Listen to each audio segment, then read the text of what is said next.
ಕೆಲವೇ ಕ್ಷಣಗಳಲ್ಲಿ ಕೋರ್ಟ್ಗೆ ಹಾಜರುಪಡಿಸಲಿದ್ದಾರೆ ಪೊಲೀಸರು. ಆರೋಪಿಗಳನ್ನು ಕೋರ್ಟ್ಗೆ ಪೊಲೀಸರು ಪ್ರೊಡ್ಯೂಸ್ ಮಾಡ್ತಾರೆ.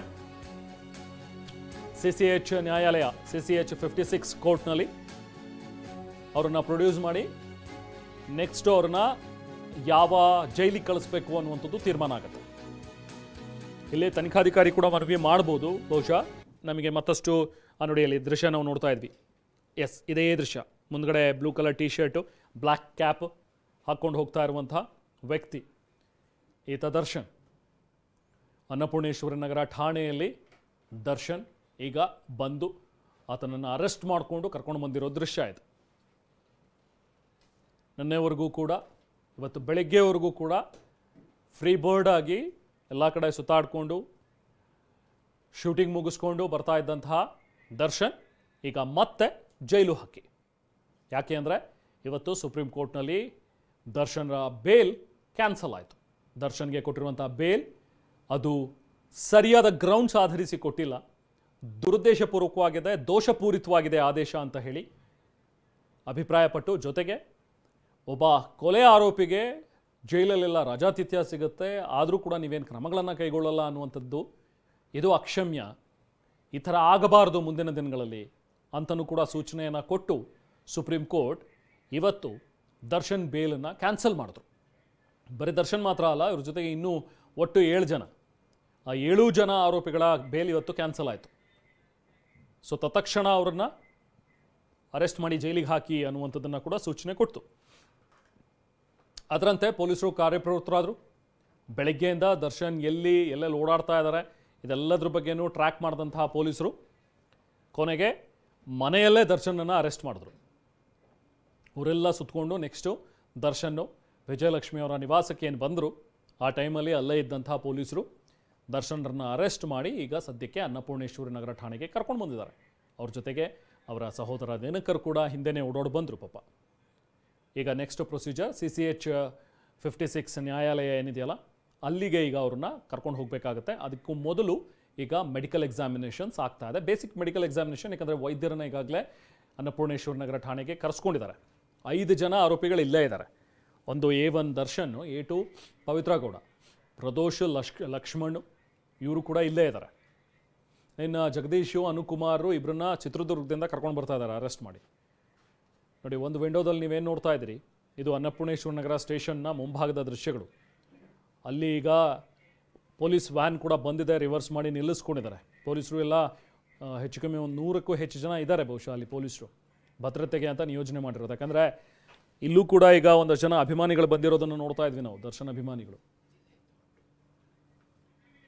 ಸೊ ಈಗ 9 ತಿಂಗಳು 15 ದಿನಗಳಿಂದ ಹೊರಗಡೆ ಇದ್ದಂತಹ ದರ್ಶನ್ ಮತ್ತೆ ಜೈಲು ಪಾಲಾಗಿದ್ದಾರೆ. ಈ ಬಾರಿಯ ಈ ಸೆರೆವಾಸ ಬಹಳ ದಿನಗಳ ಕಾಲ ಮುಂದುವರಿಯುತ್ತೆ ಅನ್ನೋದರಲ್ಲಿ ಅನುಮಾನ ಇಲ್ಲ, ಜೊತೆಗೆ ಕಠಿಣವಾಗಿರುತ್ತೆ ಅಂತ. ಮುಂಚೆ ಏನು ಪರಪ್ಪನ ಅಗ್ರಹಾರದಲ್ಲಿ ಸಿಕ್ಕಂಥ ರಾಜಾತಿಥ್ಯ ಅದು ಗೊತ್ತಾದ ಮೇಲೆ ಅವ್ರನ್ನ ಬಳ್ಳಾರಿಗೆ ಶಿಫ್ಟ್ ಮಾಡಿದ್ರು. ಬಳ್ಳಾರಿಯಲ್ಲೂ ಏನು ಅಂಥದ್ದೇನು ತುಂಬ ಶಿಕ್ಷೆ ಅನುಭವಿಸಿದ್ರು ಅಥವಾ ಕಷ್ಟದ ದಿನಗಳನ್ನು ಅನುಭವಿಸಿದ್ರು ಅನ್ನುವಂಥದ್ದಿಲ್ಲ. ಅವರ ಬೇಡಿಕೆಗಳನ್ನು ಒಂದೊಂದಾಗೇ ಈಡೇರಿಸಿದ್ರು. ಸರ್ಜಿಕಲ್ ಚೇರ್ ಬೇಕು ಅಂದರು, ಕಮೋಡ್ನ ವ್ಯವಸ್ಥೆಗೆ ಅದನ್ನು ಕೊಟ್ಟರು. ಬೆಡ್ ವ್ಯವಸ್ಥೆ ಬೇಕು, ಯಾಕಂದರೆ ಬೆನ್ನೋವಿದೆ, ಜೈಲಲ್ಲಿರುವಂಥ ಬೆಡ್ ಮೇಲೆ ಮಲಗೋಕ್ಕಾಗಲ್ಲ ಅಂದರು, ಆ ವ್ಯವಸ್ಥೆ ಆಯಿತು. ಸೊ ಹೀಗೆ ದರ್ಶನ್ಗೆ ಏನೇನು ಅಲ್ಲಿ ಸಮಸ್ಯೆಗಳಾಗ್ತಾ ಇದೆಯೋ, ಅವ್ಯವಸ್ಥೆ ಆಯಿತು, ಅದೆಲ್ಲವೂ ಕೂಡ ಸರಿಪಡಿಸ್ಕೊಂಡ್ರು. ಅದೆಲ್ಲವೂ ಕೂಡ ವ್ಯವಸ್ಥೆಗಳಾಗಿತ್ತು. ಬಟ್ ಈಗ ಅದೆಲ್ಲವೂ ಇರುತ್ತಾ ಅನ್ನೋದು ಪ್ರಶ್ನಾರ್ಹ. ಯಾಕಂದರೆ ಸುಪ್ರೀಂ ಕೋರ್ಟ್ ಖಡಕ್ಕಾಗಿ ಹೇಳಿರೋದ್ರಿಂದ ಒಬ್ಬ ಕೊಲೆ ಆರೋಪಿಗೆ ಈಗ ಬೇರೆ ಆರೋಪಿಗಳೇನಿರ್ತಾರಲ್ಲ, ವಿಚಾರಣಾಧೀನ ಖೈದಿಗಳು, ಅವ್ರನ್ನ ಹೇಗೆ ಟ್ರೀಟ್ ಮಾಡ್ತೀರಿ ಅದೇ ರೀತಿ ದರ್ಶನನ್ನು ಟ್ರೀಟ್ ಮಾಡಬೇಕು. ಆತ ಎಷ್ಟೇ ದೊಡ್ಡ ವ್ಯಕ್ತಿ ಆಗಿರಲಿ, ಪ್ರಭಾವಿ ವ್ಯಕ್ತಿ ಆಗಿರಲಿ, ಹಣವಂತ ಆಗಿರಲಿ, ಏನೇ ಆಗಿರಲಿ, ಆತ ಕಾನೂನಿನ ಮುಂದೆ ಒಂದೇ, ಎಲ್ಲರೂ ಕೂಡ ಒಂದೇನೆ ಕಾನೂನು ಮುಂದೆ, ಎಲ್ಲರೂ ಕೂಡ ಅದನ್ನು ಅನುಭವಿಸಲೇಬೇಕಾಗತ್ತೆ.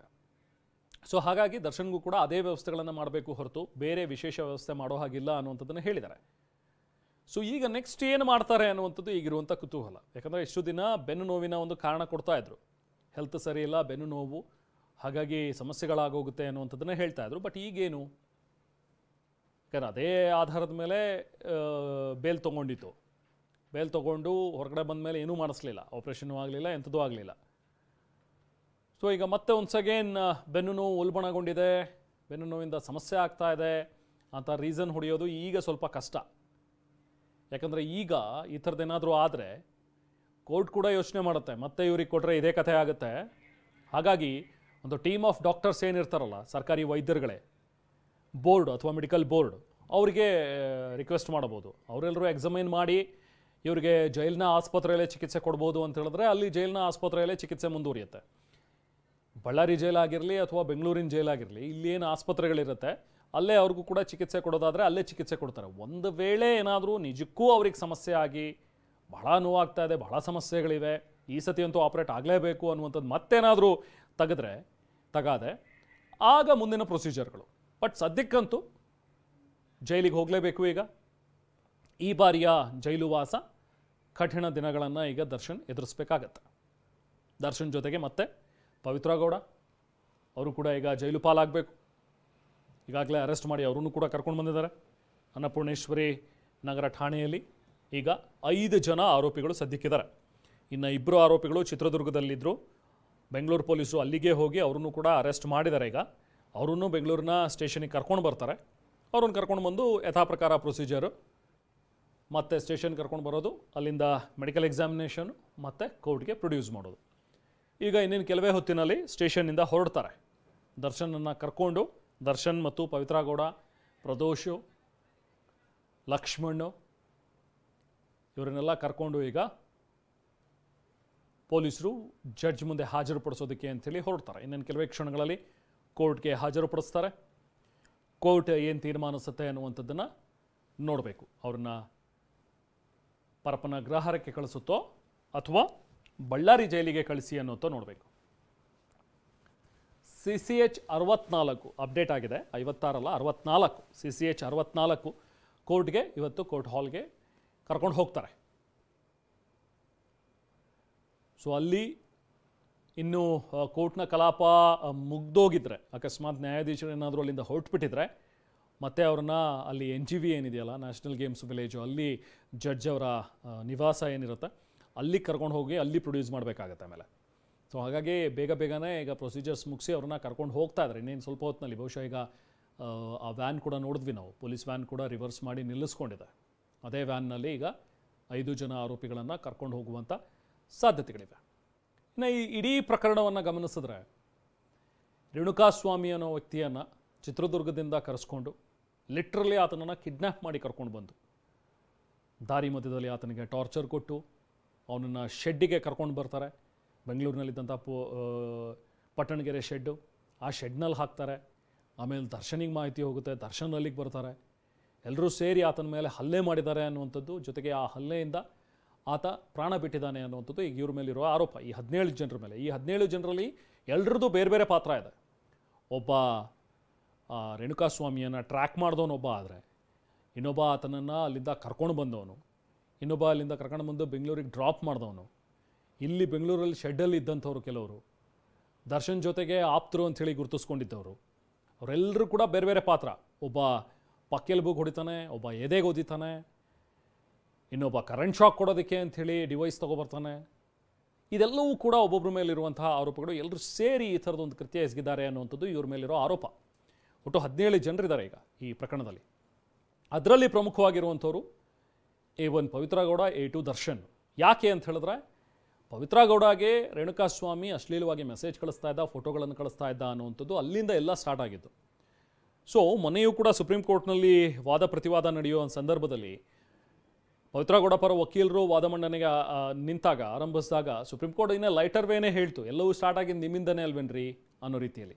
ಅಂದರೆ ಪವಿತ್ರ ಗೌಡ ಇಲ್ಲಿ ರೇಣುಕಾಸ್ವಾಮಿಯ ಮೆಸೇಜಸ್ಸು ಅದನ್ನು ಬೇರೆ ರೀತಿ ಟ್ಯಾಕಲ್ ಮಾಡಿದ್ದಿದ್ರೆ, ಸೈಬರ್ ಕ್ರೈಮಿಗೆ ಹೋಗಿ ಕಂಪ್ಲೇಂಟ್ ಕೊಟ್ಟು ಅಲ್ಲಿಂದ ಏನಾದರೂ ಪೊಲೀಸರ ಹೆಲ್ಪ್ ತೊಗೊಂಡು ಆತನಿಗೆ ಏನಾದರೂ ಶಿಕ್ಷೆ ಕೊಡಿಸಿದ್ದಿದ್ರೆ ಇವತ್ತು ಪರಿಸ್ಥಿತಿ ಬೇರೆ ಇರ್ತಿತ್ತು. ಆತ ತಪ್ಪಿತಸ್ಥನಾಗಿರ್ತಿದ್ದ. ಆತನ ಈಗ ನೋಡಿ, ಈಗ ರಮ್ಯಾ ಅವ್ರ ಪ್ರಕರಣದಲ್ಲಿ ಏನಾಯಿತು? ರಮ್ಯಾ ಅವ್ರ ಪ್ರಕರಣದಲ್ಲಿ ಅವರಿಗೆ ಅಶ್ಲೀಲವಾಗಿ ಮೆಸೇಜಸ್ ಕಳಿಸಿದ್ರು, ಫೋಟೋಸ್ ಕಳಿಸ್ತಾ ಇದ್ರು ಅಂಥೇಳಿ ನೇರವಾಗಿ ರಮ್ಯಾ ಅವರು ಹೋಗಿ ಸ್ಟೇಷನಿಗೆ ಕಂಪ್ಲೇಂಟ್ ಕೊಟ್ಟರು, ಸೈಬರ್ ಕ್ರೈಮಿಗೆ ಕಂಪ್ಲೇಂಟ್ ಕೊಟ್ಟರು. ಅದಾದಮೇಲೆ ಯಾರ್ಯಾರು ಮಾಡಿದ್ರು ಅನ್ನೋಂಥದ್ರ ಬಗ್ಗೆ ಪೂರ್ತಿ ಡೀಟೇಲಾಗಿ ಒಂದು 40 ಅಕೌಂಟ್ಸನ್ನು ಕೂಡ ಅವ್ರು ಕೊಟ್ಟರು. ಅದರ ಆಧಾರದ ಮೇಲೆ ಪೊಲೀಸರು ಈಗಾಗಲೇ ಒಂದಷ್ಟು ಜನರನ್ನ ಅರೆಸ್ಟ್ ಮಾಡಿದ್ದಾರೆ. ಅರೆಸ್ಟ್ ಮಾಡಿ ಅವ್ರಿಗೆ ಬುದ್ಧಿ ಕಲಿಸಿದ್ದಾರೆ. ಇದು ಸರಿಯಾದಂಥ ವೇ. ನೀವು ಅವರನ್ನು ಬ್ಲಾಕ್ ಮಾಡಿ ಬಿಡಿ. ಇಲ್ಲ ತುಂಬ ತೊಂದರೆ ಕೊಡ್ತಾ ಇದ್ದಾರೆ, ಜೀವ ಬೆದರಿಕೆ ಎಲ್ಲ ಹಾಕ್ತಾ ಇದ್ದಾರೆ, ನನಗೆ ಬಹಳನೇ ತೊಂದರೆ ಆಗ್ತಾ ಇದೆ ಅಂತ ಹೇಳಿದಾಗ ನೇರವಾಗಿ ಹೋಗಿ ಸೈಬರ್ ಕ್ರೈಮಿಗೆ ಕಂಪ್ಲೇಂಟ್ ಕೊಡಿ. ಯಾರು ಎಲ್ಲೇ ಇದ್ರು, ಏನೇ IP ಅಡ್ರೆಸ್ಗಳನ್ನು ಯೂಸ್ ಮಾಡ್ಕೊಂಡು ಮಾಡ್ತಾ ಇದ್ರು ಕೂಡ ಅಂಥವ್ರನ್ನ ಹಿಡಿತಾರೆ. ಹಿಡಿದು ಬಿಟ್ಟು ಅವರಿಗೆ ತಕ್ಕ ಶಾಸ್ತಿ ಆಗುತ್ತೆ. ಈಗ ನೋಡಿ, ಈಗ ರಮ್ಯ ಅವ್ರು ಏನೇ ಫೋಟೋ ಹಾಕಿದ್ರು ಅದಕ್ಕೆ ಅಶ್ಲೀಲವಾದಂಥ ಕಮೆಂಟ್ಗಳು ಯಾವುದೂ ಬರಲ್ಲ ಈಗ. ಯಾಕೆ ಅಂದರೆ ಕಲಿಸಿದ್ದಾರೆ, ಒಂದಷ್ಟು ಜನರಿಗೆ ಬುದ್ಧಿ ಕಲಿಸಿದ್ದಾರೆ. ಇಂಥದ್ದು ಆಗಬೇಕು. ಈಗ ರೇಣುಕಾಸ್ವಾಮಿ ನಿಮಗೆ ತೊಂದರೆ ಕೊಡ್ತಾ ಇದ್ದಾನೆ ಅನ್ನೋ ಸಂದರ್ಭದಲ್ಲಿ ನೀವು ಇದೇ ರೀತಿಯಾಗಿ ಏನಾದರೂ ಹೋಗಿ ಪೊಲೀಸರು ನೆರವು ಪಡೆದಿದ್ದರೆ ಬಹುಶಃ ಇವತ್ತು ಈ 17 ಜನರು ಯಾರು ಕಣ್ಣೀರು ಹಾಕಬೇಕಾಗಿರಲಿಲ್ಲ ಅವರ ಫ್ಯಾಮಿಲಿಯವರು.